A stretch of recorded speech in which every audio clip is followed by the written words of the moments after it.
No, I'd be no good bald, and my wife would definitely leave me. Look, like I said, Tom, it's just I've never been this kind of guy who woes me and can anything else go wrong. I just think it's a hell of a challenge.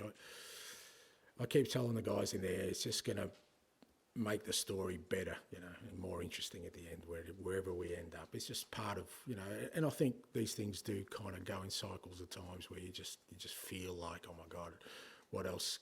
Every time I get a message or an update, what else could possibly go wrong? But I really believe all these things are just temporary. They're a good test of character. They're a good test of resolve. They're a good test of resilience. And I still, think that within that context, there's still opportunity for growth, and we'll get through it. We'll as I said, I've got a really resilient group of players who are just refusing to make excuses. They're working as hard as anything.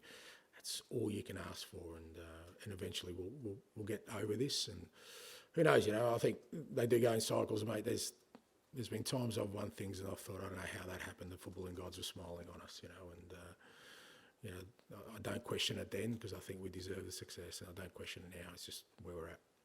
When you beat Newcastle last time, you referenced the injuries, but you made a pretty blistering start, and there's quite a lot of those games you scored early. Yeah. Since 2024, to be honest, there's been a lot of times when you've fallen behind, particularly in the league, giving yourself a bit of a mountain to turn it around. What do you put that down to? Why does that consistently happen? I don't know. Like I said, some of it's just, I don't know, it's context. I rarely think those things are an occurrence because of something that's really tangible. I think there's always reasons for those things. I don't think we're slow starters. I don't think we're, it's not like we don't create chances. I mean, a lot of these games, maybe not the weekend, but a lot of these games have fallen behind. We've had the best chance to score first, and we haven't. I can remember at least 3 of them in recent times. We've had unbelievable chances in the first 2 minutes of a game to go ahead, and we don't, and then the opposition score. So I think there's always context to that. But I think it is important at home that it does make a big difference if you can start strong and get the first goal, because it kind of helps you build momentum into a game. And, for us, going goal behind, even though our sort of propensity to come back is still strong, it's not helpful, particularly in the current situation, because it just requires a hell of a lot, again, more energy that probably we don't need to be using right now. I just find it, I know you've been asked a lot of times about James Madison when he's been in the team because he's a big name, creative player. Yeah. But he does seem like, on the face of it, almost like a poster boy for your style of play, and yet he's in 1 week, and then there's a lot of injuries. But I suppose the question is, what is it about him that he needs to do to get him to become... I don't know. I don't know about that. I mean, he was due to play last week, but he was sick, so I had to change the team on the day and sort of leave him out on the bench. But he was ill on the day. So, but I think the reason he's still doing well is I've kind of have been able, because I've got midfield numbers, rest him a little bit. I just don't think any player can play the volume of games we're playing at the moment and the way we want to play and maintain performance. So I just don't think it's feasible. So I don't think there's anything in the way Matters is playing that would mean he'd get more game time. I still think the key with us with Matters is to keep him healthy, keep him fit, keep him sharp, and that is by not playing every game, especially with like I said, the program we've got. So I think he's, when he's played this year, I think his goals tally's strong. He's always impacted the game, and that's what we need him to keep doing. But I don't think that means he's going to play more. I just don't think it's feasible for anyone. I mean, at the moment, the only ones who are kind of playing regularly are the ones we've got no real options for. That we have to play them all the time. I'd love to give Dom Solanke a rest. I'd love to give Kulusevski a rest. I'd love to give Radu and Archie a rest, but because I think that would help improve performance. But it's just a cycle we're in. Matt, can you talk a little bit about Jed Spence? He suddenly feels important to you from being nowhere for 2.5 years. Has he impressed you last month? And what do you need to be on the outside to suddenly be crucial? Yeah, no, you're right, and a lot of it's just down to him.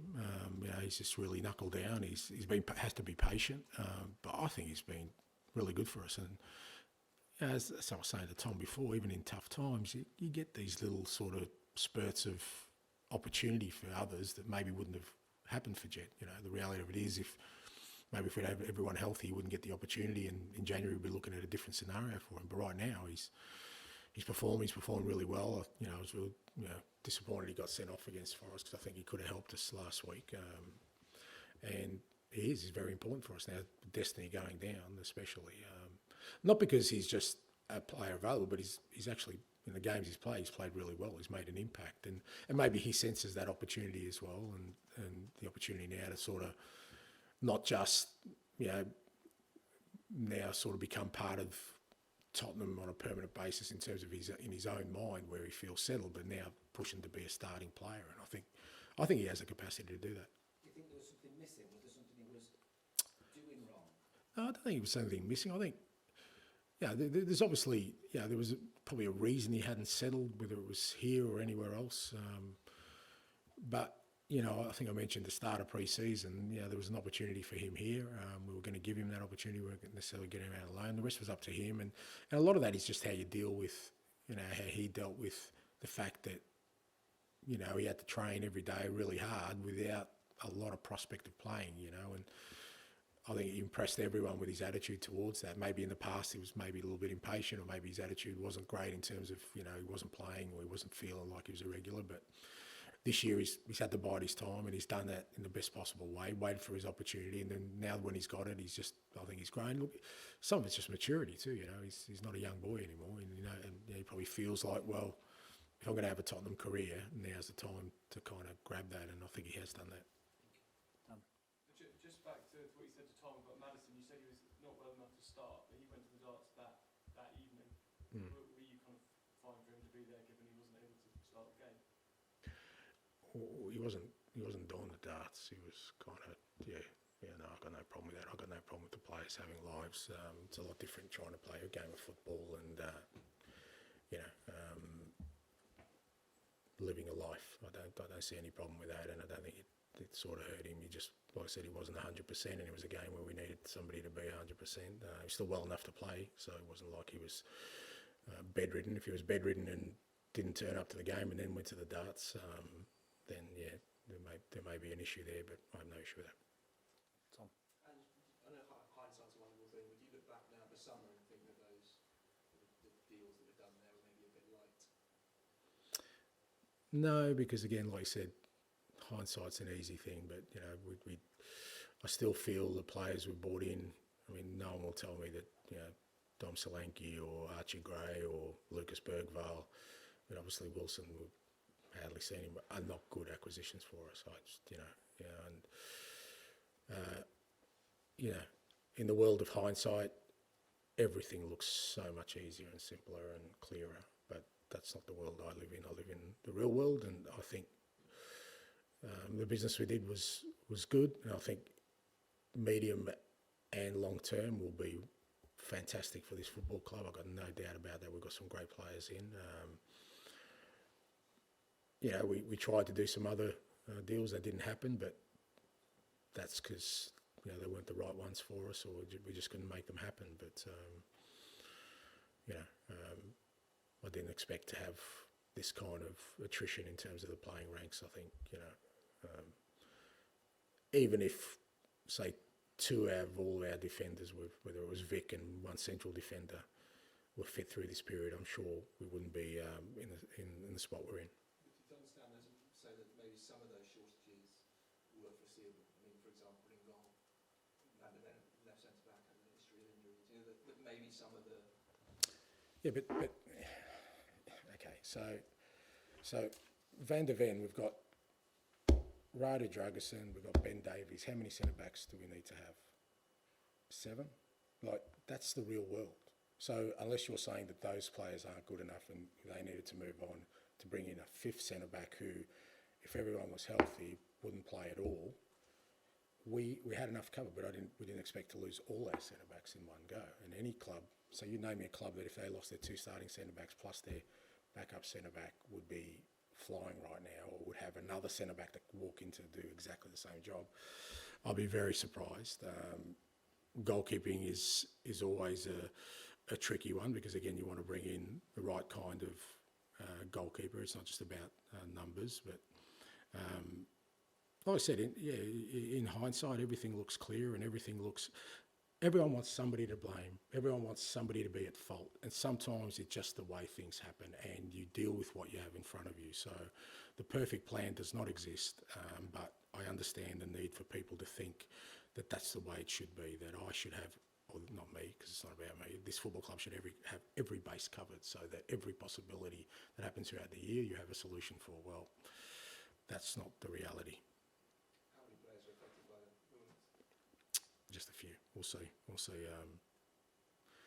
Fair to say, I almost got involved in training yesterday, so which is not a good thing, by the way.